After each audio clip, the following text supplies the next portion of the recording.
قرآن زندگی ہے، دستور بندگی ہے، ایمان کی تازگی ہے، یہ دل کی روشنی ہے، قرآن زندگی۔ الشیطان الرجیم، بسم اللہ الرحمن الرحیم۔ ہدایت ٹی وی اسلام آباد اسٹوڈیو سے میں ہوں آپ کی میزبان رضا بطول۔ السلام علیکم ورحمۃ اللہ وبرکاتہ۔ ناظرین، امید کرتی ہوں کہ آپ جہاں پر بھی موجود ہیں پروردگار عالم اپنا لطف و کرم آپ سب پر بنائے رکھے۔ اپنے تمام دیکھنے والے ناظرین کو، محبین اہل بیت علیہ السلام کو ماہ سیام اور بحار القرآن میں اپنے تمام دیکھنے والے ناظرین کو خوش آمدید کہوں گی۔ انشاءاللہ امید کرتی ہوں کہ یہ ماہ مبارک ہے، ماہ رمضان، کہ جس کی برکتوں کو ہم نے سمیٹا اور جس کی تمام ترفیوز و برکات اور جتنے بھی کمالات ہیں اس کو سمیٹنے کی کوشش کی ہے۔ امید کرتی ہوں کہ آپ کا تلاوت قرآن یا عبادت میں گزارا ہوا ہر لمحہ پروردگار عالم اپنی بارگاہ رحمت میں قبول و منظور فرمائے۔ ناظرین، ایک بہت ہی خوبصورت عنوان جو آج ہمارے ماہ سیام اور بحار القرآن میں ہمارا موضوع قرار پایا، سورہ رحمان، وہ سورہ کہ جو اتنی اہمیت کی حامل ہے کہ جس کے بارے میں اگر یہ کہوں کہ خداوند متعال کی اگر کوئی ربوبیت کو، اس کی رحمانیت کو اور اس کی برکات کو کوئی جاننا چاہتا ہے تو وہ سورہ رحمان کی تلاوت کرے کہ انسان کتنا زیادہ گھرا ہوا ہے اللہ تعالیٰ کی رحمتوں، برکتوں اور اس کے کمالات سے۔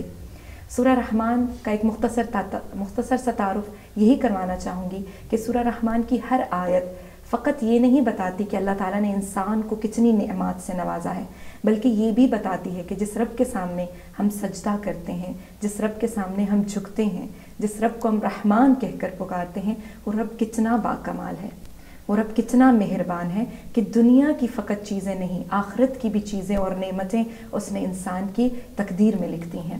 ناظرین، آج ہی ہمارے ہدایت ٹی وی اسٹوڈیو میں بہت سی باعلم اور بامعرفت شخصیت بھی یہاں پر موجود ہیں، خانم رباب نجفی صاحبہ، ان کو بھی خوش آمدید کہتے ہیں۔ السلام علیکم خانم۔ علیکم السلام ورحمۃ اللہ۔ الحمدللہ الحمدللہ، بہت شکریہ آپ یہاں پر تشریف لائیں، پروردگار عالم آپ کا یہاں پر آنا قبول و منظور فرمائے۔ انشاءاللہ، بہت شکریہ، جزاک اللہ۔ خانم، ایک تو خوش آمدید کہوں گی آپ کو اپنے پروگرام میں، اور دوسرا یہ کہ ہمارا جو ٹاپک ہے وہ ہے سورہ رحمان، کہ پروردگار عالم نے جو قرآن کو خوبصورت ناموں سے نوازا، اس میں سے ایک سورہ کا نام سورہ رحمان ہے۔ اپنے ناظرین کو ہم بتانا چاہیں گے کہ سورہ رحمان میں ایسی کون سی فضیلت، ایسے کون سے کمالات چھپے ہیں کہ جو ہم تلاوت کرتے ہوئے اس پر ہم غور نہیں کرتے۔ کاش ہمارا یہ پروگرام اس قابل ہو کہ لوگ سورہ رحمان کی معرفت کو حاصل کر سکیں۔ انشاءاللہ۔ بسم اللہ الرحمن الرحیم وبہ نستعین۔ سورہ رحمان، خود اس کا نام گرامی آپ دیکھیں، خداوند متعال کے اسماء جلال و جمال سے جس کا آغاز ہو رہا ہے۔ پورے تمام قرآن الحمدللہ ان کے تمام کلمات دل فراز ہیں، دل نشیب ہیں، ایک تراوت اور ایک تازگی رکھتے ہیں، لیکن سورہ رحمان جسے عروس قرآن کہا جاتا ہے، سبحان اللہ، سورہ رحمان جسے کے بارے میں اہل بیت علیہم السلام نے ارشاد فرمایا کہ اس کا مصداق ہم ہیں۔ سبحان اللہ۔ سورہ رحمان یہ وہ سورہ ہے جو مومن اور منافق کی پہچان ہے، کہ روایت کہتی ہے کہ سورہ رحمان کو باقاعدگی سے پڑھو کہ یہ منافق کے دل میں نہیں ٹھہرتی۔ واہ، سبحان اللہ۔ لہٰذا اگر ہمیں صاحبان ایمان میں سے ہونا ہے تو سورہ رحمان کی تلاوت کرنی ہے۔ اگر اس کو ہم نزول کے اعتبار سے دیکھیں کہ یہ 55 نمبر پر نازل ہوئی، سبحان اللہ، جس کو آپ کہیں دل والوں کے لیے، عاشقان و محبان اہل بیت علیہم السلام کے لیے، کہ یہ 5 نمبر پر نازل ہوئی ہے۔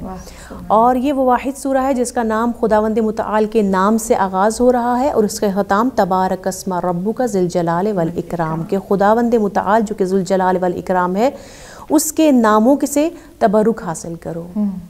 یہ سورہ رحمان امور میں آسانی کے لیے، آج آپ دیکھیں عالمی وبا ہے، کووڈ-19 ہے، ڈپریشن ہے، بے روزگاری ہے، کس طرح سے معیشت گر رہی ہے، اور بہت سے کچھ نہ ہو پھر بھی گھر میں بیٹھ کر ایک ڈپریشن جیسا ماحول اگر کریٹ ہو رہا ہے، تو سورہ رحمان سے ہمیں متمسک ہونا ہے۔ رحمتی وسعت علی کل شیء، خداوند متعال کی رحمت تو ہر چیز پر پھیلی ہوئی ہے، اور یہ رحمان کیا ہے؟ رحمان خداوند متعال کا اسم خاص ہے۔ سبحان اللہ۔ خداوند متعال نے اپنے کلام پاک کا آغاز کس سے کیا؟ ہر سورہ کا بسم اللہ الرحمن الرحیم، اور بسم اللہ الرحمن الرحیم کا مطلب یہ ہے اللہ الرحمن الرحیم، ان تین خدا نے اپنے اسما کو چن لیا ہے۔ ان میں اگر آپ دیکھیں قرآن میں تلاش کریں تو جہاں خدا نے کہا ہے کہ اللہ کی عبادت کرو، وہاں بعض مقامات پہ خدا کہتا ہے رحمان کی عبادت کرو، سبحان اللہ، رحمان کی عبادت کرو. اور جہاں کفار سے پیغمبر گرامی صلی اللہ علیہ وآلہ وسلم نے ارشاد فرمایا کہ رحمان کے لیے سجدہ کرو، اسجدوا للرحمن، تو انہوں نے کہا وَمَا الرحمن، رحمان کیا ہے، رحمان کیا چیز ہے.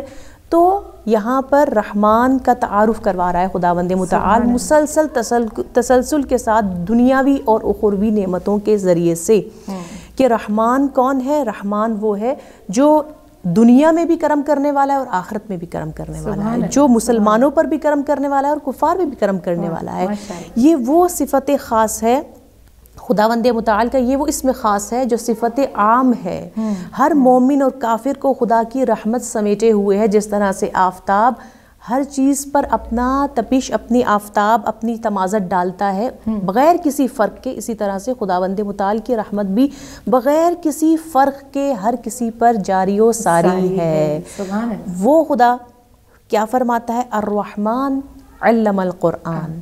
اب خدا جب اپنی رحمت کا تسلسل بیان کر رہا ہے، اور اس میں ایک اور سورہ رحمان میں خوبصورت جو ایک اور بات ہے وہ یہ ہے کہ خدا نے اپنی رحمتوں کے سلسلے کو بیان کیا. اچھا، اس کی جو آیات ہیں وہ 78 ہیں، اور اس سے دلچسپ بات یہ ہے کہ اس میں آدھی آپ سمجھ لیں جو سورہ ہے وہ بار بار ریپیٹ ہو رہی ہے، تکرار ہو رہا ہے، اور حسن تکرار ہے کہ فَبِأَيِّ آلَاءِ رَبِّكُمَا تُكَذِّبَانِ، تم اپنے رب کی کون کون سی نعمتوں کو جھٹلاؤ گے. خدا اپنی نعمتوں کو بیان فرما رہا ہے اور ساتھ میں فرماتا ہے کہ تم خدا کی نعمتوں کو کون سی نعمتوں کو جھٹلاؤ گے. یہاں پر جب اس سورہ مبارکہ کی تلاوت آپ نے فرمائی تو اصحاب خاموشی سے سنتے رہے. اور آپ سوچیں ذرا کہ بار بار جہاں ارشاد ہوتا ہے کہ خداوند متعال جس نے جو ہے وہ قرآن کی تعلیم دی، انسان کو خلق کیا، اور اس کے لیے درخت ہوں یا بیلیں ہوں وہ سجدہ کرتی ہیں، وہ صبح و شام کرتا ہے، اتنی خداوند متعال نعمتوں کو گنوا رہا ہے. اس کے بعد فرماتا ہے تم کتنی نعمتوں کا جھٹلاؤ گے خدا کی.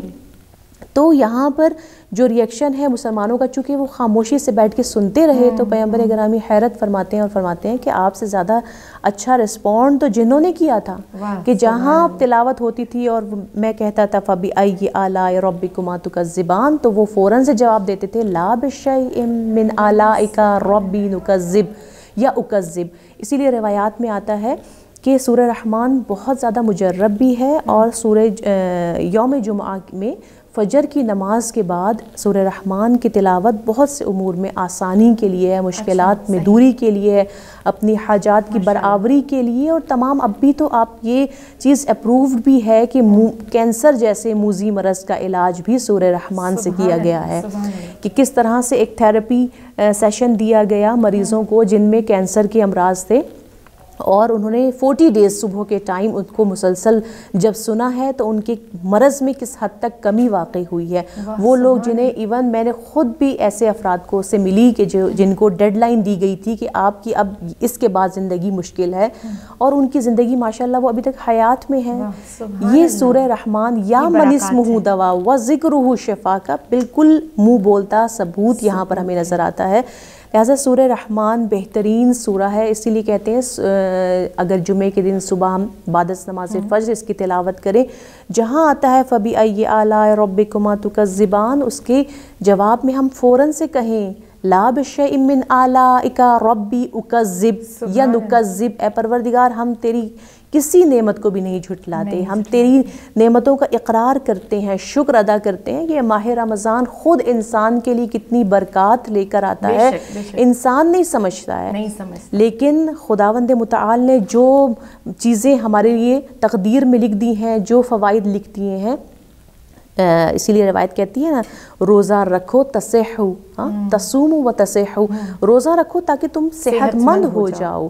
لہٰذا ہمارے یہاں پہ جب علماء سے بھی سوال کیا جاتا ہے کہ کووڈ-19 ہے کیا ہم روزہ رکھیں یا نہ رکھیں، تو بہترین یہ روایت ہمیں جواب دیتی ہوئی نظر آتی ہے کہ روزہ تو صحت کی ضمانت دے رہا ہے، لہٰذا روزہ رکھنا صحت کا سبب بنتا ہے. اور ساتھ میں اگر ہمیں کتنا زیادہ اجر و ثواب اس کا ہے کہ سانس لینا تسبیح کے برابر ہے، آپ کا سونا بھی عبادت ہے. خداوند متعال کی مہمانی میں، خاص مہمانی میں آ جاتا ہے انسان جب روزہ رکھتا ہے.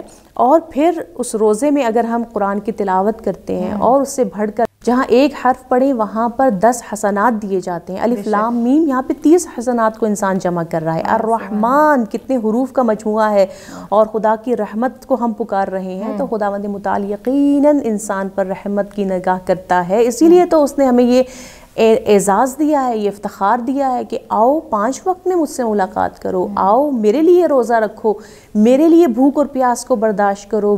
تمہارے منہ سے آنے والی جو اسمیل ہے اس کو بھی خدا پسند کرتا ہے، فرشتے پسند کرتے ہیں.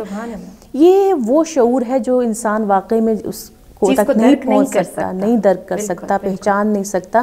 سورہ رحمان کی تلاوت انسان کو کس حد تک سکون مہیا کرتی ہے. حتیٰ بعض روایات کہتی ہیں کہ اگر رات کو پڑھو گے تو رات کو 2 فرشتے معین کر دیے جائیں گے. آپ کو سیکیورٹی گارڈ مل رہے ہیں خدا کی جانب سے، وہ آپ کی حفاظت کر رہے ہیں.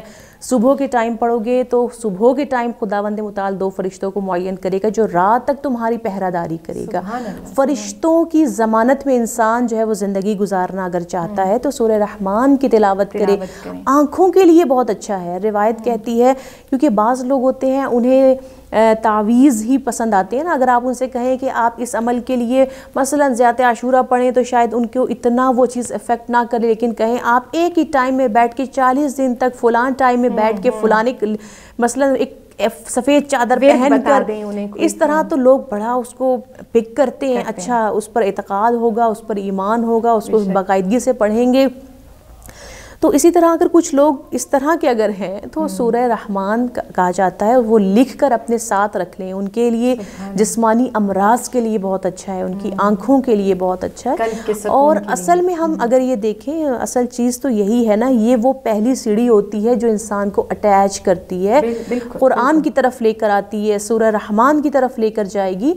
بعد کی چیز، بعد کا جو سٹیپ ہے وہ تو مقصد یہی ہے کہ ہم اس کو صحیح طرح سے سمجھیں اور اپنی زندگی میں خدا کی نعمتوں کو یاد کریں، شکر کو اپنی زندگی میں لے کر آئیں، ناشکری کو اپنے زندگی سے باہر نکال دیں. تو انشاءاللہ یہ سورہ رحمان خدا ہمیں توفیق دے کہ ہم صحیح طرح سے دل و جان سے خوشی کے ساتھ سورہ رحمان کو پڑھیں، اور اتنا پڑھیں.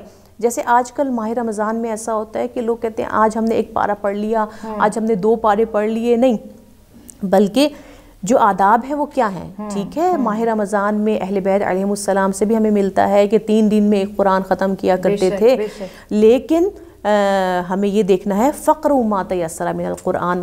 قرآن کیا کہہ رہا ہے؟ اتنی تلاوت کرو جتنا تم کر سکتے ہو دل و جان کے ساتھ. یعنی اشارہ ہمیں دیا جاتا ہے جس طرح خانہ خدا کے پاس آپ جائیں، انشاءاللہ خدا ہمیں نصیب کرے انشاءاللہ، تو اس حد تک بیٹھیں کہ تھوڑی سی تشنگی کو لے کر اٹھیں. ایسا نہ ہو کہ اتنی دیر تک آپ بیٹھ جائیں کہ آپ کا دل تھک جائے اور نیکسٹ ٹائم کہیں اب میں آج نہیں جاؤں گی، اب تو میں کل ہی جاؤں گی، یا میں اب اگلے دن ہی جاؤں گی، آج بہت تھکاوٹ ہو گئی. ایسا نہ ہو، بلکہ اتنا بیٹھیں، ایک تشنگی اور ایک طلب کو لے کر اٹھیں. قرآن بھی آپ اتنا پڑھیں جتنا آپ تازگی کے ساتھ، تراوت کے ساتھ پڑھ سکتے ہیں. اتنا نہ پڑھیں کہ آپ ایک ٹائم ایسا آئے کہ آپ اس سے بالکل فیڈ اپ ہو جائیں. لہٰذا فقرؤ ما تیسر من القرآن، خوشی کے ساتھ قرآن کی تلاوت کریں. اور پھر کیسے پڑھیں؟ تیز تیز پڑھیں نہیں، ورتل القرآن ترتیلا، قرآن کو ترتیل سے پڑھیں. المؤمن عربی، مومن عربی پسند کرتا ہے، عربی لہجے میں پڑھتا ہے. ایسا نہ ہو کہ بس جلدی جلدی اپنے لہجوں میں پڑھ رہے ہیں. قرآن کو اچھے آواز کے ساتھ پڑھنا خود ایک اتنا بڑا حسن ہے. حضرت داؤد علیہ السلام جب اپنے زبور کی تلاوت فرماتے تھے تو ہوائیں جیسے رک جاتی تھی، پرندے رک جاتے تھے اور آپ کی تلاوت کو سنا کرتے تھے. اسی لیے کہا جاتا ہے، روایت کہتی ہے جنت میں حضرت داؤد علیہ السلام کی آواز میں قرآن کی صداؤں کو سنیں گے مومنین. اور قرآن تو وہ واحد ایسا عمل ہے نا، ایسا خیریہ ہے ہمارے ہاتھوں میں خداوند متعال کی جانب سے کہ قیامت کے دن کہتے ہیں کہ یہ دنیا دارالعمل ہے، وہ دنیا دارالجزا ہے، لیکن قرآن اس دنیا میں بھی دارالعمل بھی ہے، دارالجزا بھی ہے. کہ اس کو قاری قرآن سے کہا جائے گا اقرا ورفع، پڑھتے جا اور بلند درجات کو حاصل کرتے چلے جاؤ. سبحان اللہ. جی ناظرین، بہت خوبصورت انداز میں خانم نے بتایا کہ فضیلت سورہ رحمان کیا ہے، اور فقط ہر سورہ جو بھی آپ پڑھ رہے ہیں، چاہے وہ سورہ رحمان ہے، چاہے سورہ شمس ہے، یا کوئی بھی سورہ، جب تک آپ اس کی معرفت نہیں رکھیں گے تب تک اس کے کمالات، اس کے فیوز آپ کے قلب پر طاری نہیں ہوں گے۔ کہا جاتا ہے نا، ایک فقیر جب کسی دروازے پر دستک دیتا ہے خانم، تو وہ بھی پہچان کر دستک دیتا ہے کہ بھئی ہاں یہ دروازہ مجھے عطا کرنے والا ہے۔ اور جب ہم چاہتے ہیں کہ سورہ رحمان کی تمام تر رحمتیں یا اس کی برکتیں ہمارے قلب پر سایہ کریں، تو اس کے لیے بہت ضروری ہے کہ ہم سورہ رحمان کی سب سے پہلے فضیلت کو جانیں، اس کے کمال کیا ہیں، پروردگار عالم کی کیا رحمانیت ہے، کیا کمال ہے جو سورہ رحمان میں بار بار تذکرہ ہو رہا ہے۔ رب خود کہہ رہا ہے کہ فَبِأَيِّ آلَاءِ رَبِّكُمَا تُكَذِّبَانِ، بھئی اے انسان تم میری کون کون سی نعمت کو جھٹلاؤ گے؟ مطلب اتنی نعمتیں ہیں، اتنے کمالات ہیں کہ جس کا ہم شمار بھی نہیں کر سکتے، لیکن یہ تمام تر کمالات، یہ تمام تر برکتیں انسان کے قلب پر تب اثر کریں گی جب ہم سورہ رحمان کو اس طرح سے پڑھیں جیسے خانم نے ابھی بتایا کہ ٹھہر ٹھہر کر پڑھیے۔ جو سورہ آپ چن رہے ہیں، چاہے رمضان میں ایک سورہ کو ہی اپنا ورد بنا لیں، لیکن ایسے بنائیں کہ وہ آپ کے قلب کا حصہ بن جائے۔ خانم، سورہ رحمان میں ہمیں ڈیفرنٹ آیات میں ڈفرینٹ موضوعات پہ بات کرتے ہوئے نظر آتی ہے سورہ رحمان۔ ایک جیسے سورہ رحمان کی آیت نمبر 8 میں اللہ تعالیٰ کہہ رہے ہیں کہ حد سے تجاوز کرنے والوں میں سے نہ ہو جاؤ۔ مطلب یہاں پر کیا مراد لے رہے ہیں ہم سورہ رحمان کی اس آیت سے؟ دیکھیں، سب سے پہلے تو اگر ہم دیکھیں، یہ پہلا وہ حکم ہے کہ خداوند متعال اس میں ارشاد کیا فرما رہا ہے، نصیحت فرما رہا ہے۔ ورنہ اگر ہم تسلسل سے دیکھیں تو خداوند متعال اپنی نعمتوں کو گن رہا ہے۔ بے شک، ٹھیک ہے۔ الرحمن، رحمان کون ہے؟ علم القرآن، خلق الانسان، علمہ البیان۔ یہ خود جو پہلی آغاز کی جو آیات ہیں، یہ خود بہت مفاہیم رکھتی ہیں کہ واقعی میں ان کو سمجھنا سنگین ہے، ثقیل ہے کہ علم القرآن یعنی دو علم کے درمیان خدا فرما رہا ہے خلق الانسان، میں نے دو علم کے پاس، سبحان اللہ۔ علم القرآن، علمہ البیان، درمیان میں فرماتا ہے خلق الانسان، کہ انسان کو خلق کیا۔ اب یہاں پر مفسرین بیان فرماتے ہیں، اگر ہم ان کو بھی تھوڑا سا دیکھ لیں، کہ مفسرین فرماتے ہیں کہ اس سے مراد پیغمبر گرامی صلی اللہ علیہ وآلہ وسلم ہے، کہ اس لیے کہ علم کے درمیان میں جہاں جس انسان کو خدا خلق کر رہا ہے، گویا اس سے مراد پیغمبر گرامی ہے۔ یا بعض روایات کہتی ہیں کہ حضرت آدم علیہ السلام ہے، کیوں؟ اس لیے کہ حضرت آدم علیہ السلام خلق الانسان علمہ البیان، کیونکہ خداوند متعال نے حضرت آدم علیہ السلام کو علم سے نوازا۔ اور جیسا کہ یہاں پہ کہا جا رہا ہے بیان، یعنی اس کا مطلب ہے جیسے بعض روایات کہتی ہیں 7 لاکھ زبانیں عطا فرمائی، کیونکہ یہ جو بیان ہے، یہ زبانیں، یہ رنگ و نسل، یہ کا فرق جو قوموں میں خدا نے ہمیں گروہوں میں شعبوں میں تقسیم کر دیا، یہ خود خدا کی بہت بڑی نعمت ہے، بے شک بے شک، کہ پہچانے جاؤ۔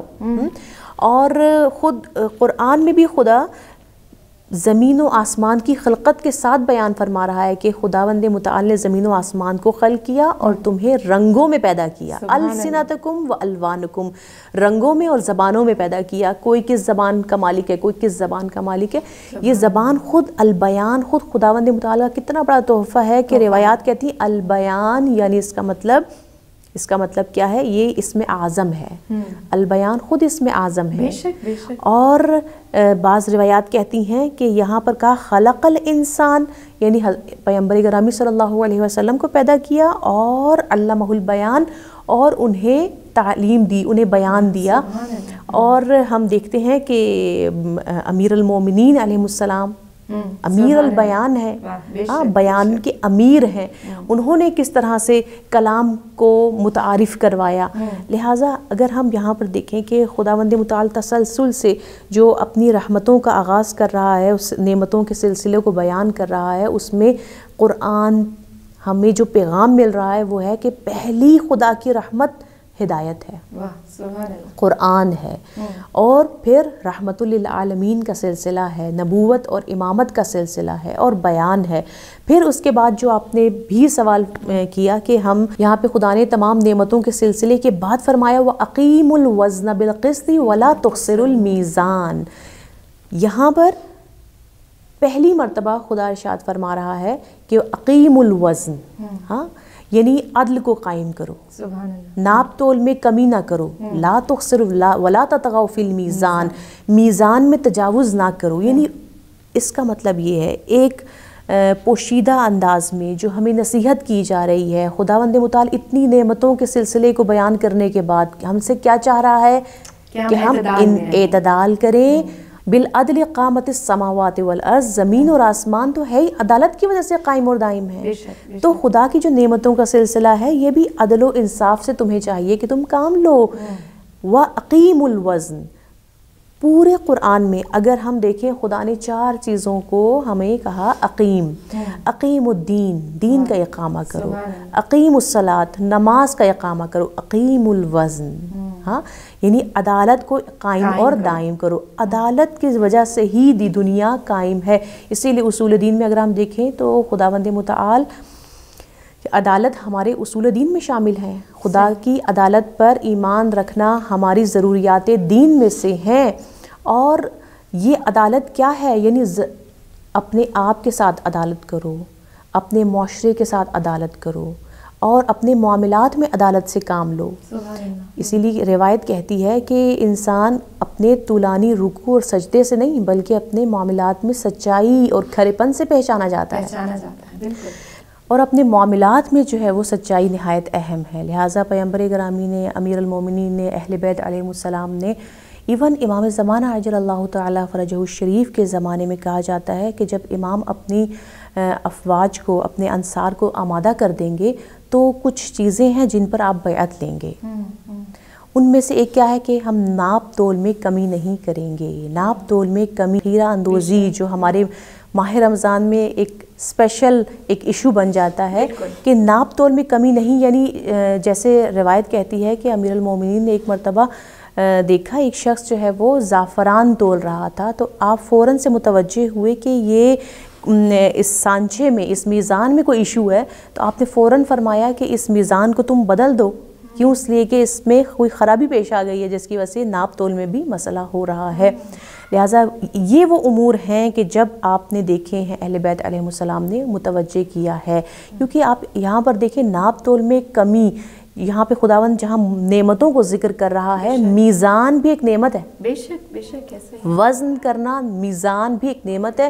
کیوں؟ اس لیے کہ اگر یہ میزان نہیں ہوگا، اگر یہاں پہ ناپا تولا نہیں جائے گا تو اس حقدار کو اس کا حق نہیں ملے گا، ناانصافی ہو جائے گی. ہماری نظر میں آج کل جو ہے وہ یہ چیزیں بہت چھوٹی ہیں، لیکن اگر ہم دیکھیں کہ اس کے پھر پیچھے جو اثرات ہیں کتنے برے مترتب ہو جاتے ہیں. ہر انسان ایک فکر میں مبتلا ہے، ایک نفسہ نفسی کے عالم میں جو مبتلا ہے. اس کی وجہ بھی یہی ہے کہ ناپ تول میں کمی، کرپشن، دھوکہ دہی، ظلم، ہاں یہ تمام چیزیں. اور اگر تجاوز کرنا ہے، بالکل حد سے تجاوز کر لینا. ظلم تو نفسی، ہاں دعائے کمیل میں جو ہم کہتے ہیں ظلم تو نفسی، یعنی اپنے نفس پہ بھی ظلم ہے، معاشرے پر بھی ظلم ہے، معیشت پہ بھی ظلم ہے، کتنے حقداروں کو ان کا حق نہ پہنچنا. لہٰذا اس کا اگر ہم اثر دیکھ بھی لیں تو کیا ہو جائے گا؟ اگر کوئی شخص اتنا کما لیتا ہے ناپ تول میں کمی کے ذریعے سے تو کیا ہوگا؟ آخر کار اس نے اس دنیا سے تو چلا جانا ہے. کھانا تو اس کی اولاد نے ہے، اور اس کو تو اس کے حصے میں کیا ہے؟ رسوائی ہے، عذاب ہے. اور قیامت کے دن بچے اس کا گریبان پکڑ رہے ہوں گے. بچے بھی اپنے نہ رہے، اس کا گریبان پکڑیں گے کہ اے باپ تو نے تو ہمیں حرام مال کھلا کر ہمیں بھی عذاب کا مستحق قرار دے دیا. ہاں نہ تو اولاد اپنی رہی، نہ قبر میں سکون اپنا رہا. لہٰذا جو حرام کی کمائی ہے وہ کس حد تک انسان کی توفیقات کا سلب ہونے کا سبب بن سکتی ہے. ہماری اگر عبادت ہم دیکھتے ہیں، ہمارے جوان بچے ہیں اور ان کو عبادت کرنے کا دل نہیں کر رہا، تو اس کی وجہ یہ بھی ہو سکتی ہے حرام ایک لقمہ چلا جاتا ہے. جیسے ایک واقعہ آپ کو بالکل وہ جس طرح سے ایک خاتون ہے پریگننسی کے عالم میں، اس کو جی چاہتا ہے انار کھانے کا، اور وہ درخت ساتھ والے درخت میں انار میں ایک اپنا ناخن دے کر وہ جو ہے اس کو چکھتی ہے. وہ ایک چیز سبب بن جاتی ہے کہ وہ بچہ ایسا شرارتی بنتا ہے کہ ایک بوڑھے شخص کے گھڑے کو توڑ دیتا ہے اور اس کے اس کے پانی کو بہا دیتا ہے۔ لہٰذا اگر ہم یہ دیکھیں کہ ایک چھوٹی سی چیز جو ہے وہ اتنا سبب بن سکتی ہے، تو کہاں وہ ناپ تول میں کمی، ذخیرہ اندوزی کرنا، دوسروں کے ظلم اور دوسروں کے حق کو اپنے پیٹ میں، اپنے گھر میں لے کر آ جانا۔ لہٰذا یہ تمام وہ چیزیں ہیں جو نہ تو اس دنیا میں برکت، ایسے حرام مال میں برکت بھی نہیں ہے، اور عذاب الہی کا بھی سبب بنتا ہے، اور اس انسان کا قدم بقدم زمین پر چلنا۔ اب یقیناً یہ روایت جو سن رکھی ہوگی کہ وہ روایت جو کہتی ہے کہ جب مومن اس دنیا سے چلا جاتا ہے تو زمین پکار کر کہتی ہے اے مومن خوش آمدید، اہلا و سہلا۔ جب ہم دیکھتے تھے کہ تو زمین پر ہم پر چلتا تھا تو ہم افتخار کرتے تھے، کیوں؟ اس لیے کہ ایک مومن، جیسے سورہ رحمان پورے قرآن کا مرکز ہے، جیسے ایک دلہن ایک پوری سیرمنی کا مرکز ہوتی ہے، ہاں دلہن کو عروس کہا جاتا ہے، اور سورہ رحمان عروس ہے، پوری قرآن کا محور اور مرکز سورہ رحمان بنی ہوئی ہے۔ اسی طرح سے ایک مومن جو رحمان کا بندہ ہے وہ پوری دنیا کے لیے محور اور مرکز کی حیثیت رکھتی ہے۔ لہٰذا وہ زمین پکار کر کہتی ہے کہ جب تو مجھ پر چلا کرتا تھا تو میں افتخار محسوس کرتی تھی، اور اب جب تو میرے پاس آ گیا ہے تو آؤ میں تمہیں اپنی باہوں میں لے لوں۔ اور وہ اس طرح سے نرمی کا فشار دے گی، یعنی فشار کا مطلب، کیونکہ فشار قبر جسے ہم کہتے ہیں، مومن کے لیے کیسا ہے؟ ایسا جیسے دو دوست آپس میں تپاک سے ملتے ہیں اور ایک دوسرے کو زور سے دباتے ہیں، تو وہ فشار ہمارے لیے اذیت کن نہیں ہوتا، ہم اس کو سے محظوظ ہو رہے ہوتے ہیں۔ اسی طرح سے مومن کے لیے وہ فشار لذت آور ہوگا۔ لیکن اگر کوئی رحمان کا بندہ نہیں ہے، گنہگار ہے، خطا کار ہے، دنیا میں تو اس کے لیے رسوائی ہے، دنیا میں تو اس کے مال و دولت میں کوئی برکت نہیں ہے، لیکن جب کوئی گنہگار شخص جو ہے وہ اس دنیا سے رخصت ہوتا ہے تو زمین پکار کر کہتی ہے اے فاسق اور اے کافر اور اے فاجر انسان، جب تو مجھ پر چلا کرتا تھا تو ہمیں کراہت ہوتی تھی تجھ سے، اور ہم منتظر رہتے تھے کہ کب تو ہمارے پاس آئے اور ہم تجھ سے اپنا انتقام لے سکیں۔ جی ناظرین، بہت خوبصورت انداز میں خانم نے بیان کیا کہ اگر سورہ رحمان جہاں پر پروردگار کی رحمانیت کی طرف اور نعمتوں کی طرف اشارہ کر رہی ہے، وہیں پر اللہ تعالیٰ رب العزت نے ایک خوبصورت نقطے کی طرف بھی اشارہ کیا ہے، جو اگر آج ہم اس کم وقت میں سمیٹیں اپنی گفتگو کو، تو وہ یہی ہے کہ اپنی زندگیوں میں اعتدال لے کر آئیں، جتنا ہو سکے اپنی زندگیوں میں ایک میزان کو جگا دیں، کیونکہ رب العزت کہتا ہے کہ جب میں نے دنیا میں قرآن بھیجا، جب میں نے نور بھیجا، تو میں نے اس کے ساتھ ایک میزان بھی بھیجا، اور وہ میزان اس لیے بھیجا تاکہ دنیا اپنے وجود میں رہ کر، اپنی لمٹ میں رہ کے رب کو بھی پہچانے، حقوق اللہ کو بھی ادا کرے اور حقوق العباد کو بھی ادا کرے۔ ناظرین محترم، یہیں پر بتاتی چلوں کہ جو سورہ رحمان آپ کو دنیا میں بہت خوبصورت مناظر کی طرف متوجہ کرواتی ہے، روز محشر بھی شفیع قیامت بھی قرار پاتی ہے۔ فقط سورہ رحمان کا فائدہ دنیا میں نہیں ہے یا آپ کو جنت میں نصیب نہیں ہونے والا، کہا جاتا ہے کہ روز محشر سورہ رحمان ایک خوبصورت نورانی شکل میں ایک ایسے بندے کی صورت میں آپ کے درمیان آ کر کہے گی اور رب سے اجازت طلب کرے گی کہ اے رب العزت، میں چاہتی ہوں کہ میں اپنی شفاعت اپنے پڑھنے والوں پر نازل کروں، اور رب حکم دے گا اس نورانی چہرے والے شخص کو کہ اے شخص، تو وہ سورہ رحمان ہے کہ جس کو میں نے تمام تر کمالات، تمام تر برکتیں عطا کی، اب جس نے تیری تلاوت کی ہے تو اس کو چن لے اور اس کو جنت کی طرف لے جا، اس کو گامزن کر کامیابی کی طرف۔ تو عزیزان من، کتنا خوبصورت وہ منظر ہوگا، اور صرف شرط کیا ہے، آپ سورہ رحمان کو دل کی گہرائیوں سے پڑھیے، اس کے تمام تر قرب کو، اس کی معرفت کو جاننے کی کوشش کیجیے کہ در حقیقت سورہ رحمان ہم سے کیا کہہ رہی ہے۔ اور آخری جملہ کہوں گی کہ علامہ اقبال جیسے اپنے بچے سے کہا کرتے تھے، علامہ اقبال کے والد جو تھے وہ علامہ اقبال سے کہا کرتے تھے بہت خوبصورت جملہ کہ اے میرے بچے، جب تم قرآن پڑھ رہے ہو تو اقبال اس طرح سے قرآن کی تلاوت کرو کہ وہ تمہارے قلب پر نازل ہو رہا ہے۔ مطلب نزول قرآن جب آپ کے سینوں میں اترتا ہے تو تب وہ اپنے فیوز، اپنے کمالات اور اپنی برکات بھی آپ کے قلب پر چھوڑتا ہے۔ اسی دعا کے ساتھ آپ کی خدمت سے اجازت چاہوں گی کہ پروردگار عالم ہمیں توفیق دے کہ ہم قرآن کو حقیقی معنی میں سمجھ سکے۔ اور خانم کا بھی بہت شکریہ ادا کروں گی کہ خانم آپ یہاں پر تشریف لائیں اور ہمیں آگاہ کیا کہ سورہ رحمان میں کیا کیا کمالات اور کیا کیا فضیلتیں ہیں۔ بہت شکریہ، الہی آمین۔ سلامت رہیں انشاءاللہ خانم کا سلسلہ اور خانم کا ساتھ ہمارے ساتھ بنا رہے گا. ایک دفعہ نئے موضوع کے ساتھ اور ایک نئے ٹاپک کے ساتھ آپ کی خدمت میں حاضر ہوں گے. تب تک کے لیے مجھے اجازت دیجیے. والسلام علیکم ورحمۃ اللہ وبرکاتہ. قرآن زندگی ہے، دستور بندگی ہے، ایمان کی تازگی ہے، یہ دل کی روشنی ہے. قرآن